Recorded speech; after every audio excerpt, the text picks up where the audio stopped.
ಇವತ್ತು ಕರ್ನಾಟಕ ರಕ್ಷಣಾ ವೇದಿಕೆ ಕಾವಲು ಪಡೆ ವತಿಯಿಂದ ಇವತ್ತು ವಿಶೇಷವಾಗಿ ಜಿಲ್ಲಾಧಿಕಾರಿಗಳ ಕಚೇರಿಗೆ ಒಂದು ಮನವಿಯನ್ನ ನೀಡ್ತಾ ಇದ್ದೀವಿ. ವಿಷಯ ಏನಪ್ಪಾ ಅಂತ ಹೇಳಿದ್ರೆ, ಇವತ್ತು ಬೆಂಗಳೂರು ರಾಜಧಾನಿ ಸೇರಿದಂತೆ ಈ ಸರ್ಕಾರಿ ಭೂಕಳ್ಳರು, ಆಮೇಲೆ ಈ ಕೆರೆಗಳನ್ನ ಒತ್ತುವರಿ ಮಾಡಂತ ಭೂಕಳ್ಳರು ಇವತ್ತು ರಾಜ್ಯದಲ್ಲಿ ಜಾಸ್ತಿ ಆಗಿದ್ದಾರೆ. ಈ ನಿಟ್ಟಿನಲ್ಲಿ ಹೇಳ್ಬೇಕು ಅಂತಂದ್ರೆ, ಬಳ್ಳಾರಿ ಜಿಲ್ಲೆ ಸೊಂಡೂರು ತಾಲೂಕು ತೋರಣಗಲ್ ಹೋಬಳಿ ಸಂಬಂಧಪಟ್ಟಂಗೆ ಚಿಕ್ಕಂತಪುರ ಗ್ರಾಮ ಪಂಚಾಯತಿ ವ್ಯಾಪ್ತಿಗೆ ಒಂದು ಫ್ಯಾಕ್ಟರಿ ಇದೆ. ಸುಮಾರು ಒಂದು 25-30 ವರ್ಷ ಆಗಿರ್ಬೋದು ಅವ್ರ ಕಾರ್ಖಾನೆ ನಿರ್ಮಾಣ ಮಾಡಿ. ಅಲ್ಲಿ ನಮ್ಮ ಸರ್ಕಾರದ ಆದೇಶ ಇದ್ರು, ತಾಲೂಕು ತಹಶೀಲ್ದಾರ್ ಅವ್ರು ಹೋಗ್ಬಿಟ್ಟು ಅಲ್ಲಿ ನಾಮಫಲಕ ಹಾಕಿದ್ರು ಕೂಡ, ಅಂದ್ರೆ ಯಾರು ಈ ಸ್ಥಳದಲ್ಲಿ ಪ್ರವೇಶ ಮಾಡಬಾರ್ದು. ಅದು ಸರ್ಕಾರಿ ಭೂಮಿ 1.28 ಹೆಕ್ಟೇರ್ 1.28 ಹೆಕ್ಟೇರ್ ಅದು ಸರ್ಕಾರಿ ಭೂಮಿನ ಒತ್ತುವರಿ ಮಾಡಿದ್ದಾರೆ. ಆದ್ರೆ ಇವತ್ತು ನಾವ್ ಏನ್ ಹೇಳ್ತಾ ಇದೀವಿ ಅಂತ ಹೇಳಿದ್ರೆ, ಇವತ್ತು 25 ವರ್ಷಗಳಿಂದ ಕಾರ್ಖಾನೆ ಮಾಲೀಕ 1.5 ಎಕರೆ ಭೂಮಿಯನ್ನ ಇವತ್ತು ಏನ್ ಮಾಡಿದ್ದಾರೆ, ಭೂ ಒತ್ತುವರಿ ಮಾಡಿದ್ದಾರೆ. ಅಲ್ಲಿ ತಹಶೀಲ್ದಾರ್ ಅವರು ನಾಮಫಲಕ ಹಾಕಿದ್ದಾರೆ, ಅತಿಕ್ರಮಣ, ಯಾರು ಹೊರಗಡೆ ಪ್ರವೇಶ ಮಾಡಬಾರ್ದು ಅಂತ. ಹಾಗಿದ್ರು ಕೂಡ ನಾವು ಜಿಲ್ಲಾಡಳಿತ ಇವತ್ತು ಬಳ್ಳಾರಿಯಲ್ಲಿ ಇರ್ತಕ್ಕಂಥ ಹಲವಾರು ಭೂಮಿಗಳನ್ನ ಇವತ್ತು ವಶಪಡಿಸ್ಕೊಂಡಿದ್ದಾರೆ ನಮ್ಮ ಜಿಲ್ಲಾಧಿಕಾರಿಗಳು. ಈ ನಿಟ್ಟಿನಲ್ಲಿ ಇವತ್ತು ನಾವೇನ್ ಹೇಳೋದಾದ್ರೆ, ಇವತ್ತು ಹೊರಗಡೆ ಏನು ಇವತ್ತು ಕುಡ್ತಿನಿ ಸೆಕ್ಟರ್ ನಲ್ಲಿ ಇರ್ತಕ್ಕಂಥ ಕೆಲವು ಕಾರ್ಖಾನೆಗಳು, ಇದನ್ನ ನೋಡಿದ್ರೆ ಬೇರೆ ಕಾರ್ಖಾನೆಗಳ ಬಗ್ಗೆ ಕೂಡ ನಮಗೆ ಅನುಮಾನ ಬರುತ್ತೆ. ಅಂತ ಹೇಳಿದ್ರೆ, ಇವತ್ತು ಸರ್ಕಾರಿ ಭೂಮಿಯನ್ನ ಕಬಳಿಸೋದಕ್ಕೆ ಮತ್ತೆ ಅವರ ವಾಣಿಜ್ಯ ಚಟುವಟಿಕೆಗೆ ಸರ್ಕಾರಿ ಭೂಮಿಗಳನ್ನ ಒತ್ತುವರಿ ಮಾಡಿ ಕಾರ್ಖಾನೆ ಮಾಲೀಕರು ಇವತ್ತು ದೋಸ್ತಾ ಇದ್ದಾರೆ. ಇದ್ರ ಬಗ್ಗೆ ನಾವು ಇವತ್ತು ನಮ್ಮ ಜಿಲ್ಲಾಧಿಕಾರಿಗಳ ಗಮನಕ್ಕೆ ತಗೊಂಡ್ಬಂದಿದ್ದೀವಿ. ಈಗಾಗಲೇ ಸೊಂಡೂರು ತಹಶೀಲ್ದಾರ್ ಅವರು ಅವರಿಗೆ ಆದೇಶ ಮಾಡಿದ್ದಾರೆ, ನೀವು ಅತಿಕ್ರಮಣ ಮಾಡಿರೋದನ್ನ ನಮಗೆ ಬಿಟ್ಕೊಡ್ಬೇಕು ಸ್ವಾಧೀನಕ್ಕೆ ಅಂತ.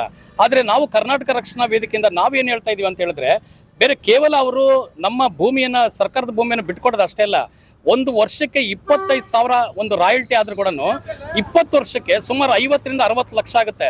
ಈ 50-60 ಲಕ್ಷ ಹಣವನ್ನ ನಮ್ಮ ಸರ್ಕಾರಕ್ಕೆ ಕಟ್ಟಬೇಕು ಅವರು. ಅದನ್ನ ನಮ್ಮ ಮಾನ್ಯ ಜಿಲ್ಲಾಧಿಕಾರಿಗಳು ಅವ್ರ ಹತ್ರ ವಸೂಲಿ ಮಾಡಬೇಕು.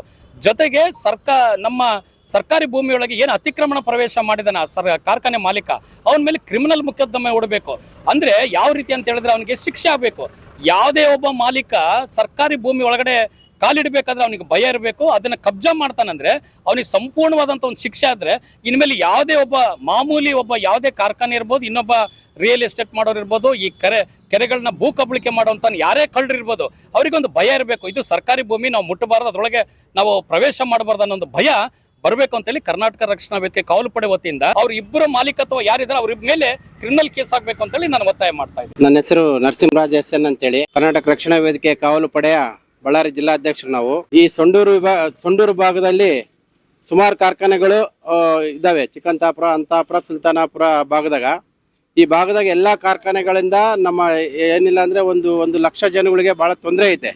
ಆ ತೊಂದರೆಗಳಲ್ಲಿ ಈಗ ಭೂ ಕಬಳಿಕೆಗನ ಆರಂಭಿಸಿದ್ದಾರೆ. ಈಗ ಎಲ್ಲ ಕಾರ್ಖಾನೆಗಳು ಸರ್ಕಾರಿ ಜಮೀನಿನಲ್ಲಿ ಒತ್ತುವರಿ ಮಾಡ್ಕೊಂಡು, ಈಗ ಚಿಕ್ಕಂತಾಪುರ ಗ್ರಾಮದ ಪದ್ಮಾವತಿ ಪರಾಸ್ ಲಿಮಿಟೆಡ್ ಕಂಪನಿ ವತಿಯಿಂದ ಅವರು 1 ಎಕರೆ 28 ಸೆಂಟ್ಸ್ ಭೂಮಿಯನ್ನು ಅತಿಕ್ರಮಣವಾಗಿ ಅವನ್ನ ಪ್ರವೇಶಿಸಿ ಅದರಲ್ಲಿ ದಿನನಿತ್ಯದ ವಾಣಿಜ್ಯ ವ್ಯವಹಾರಕ್ಕೆ ಬಳಸ್ಕೊಂಡಿದ್ದಾರೆ.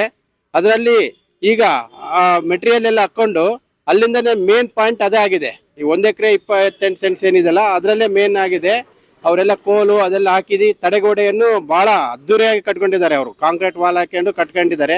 ಇವಾಗ ಯಾವುದೇ ಒಂದು ಆದೇಶ ಇಲ್ಲದೇನೆ ಅವರು ಅತಿಕ್ರಮಣವಾಗಿ ಪ್ರವೇಶ ಮಾಡಿದ್ದಾರೆ.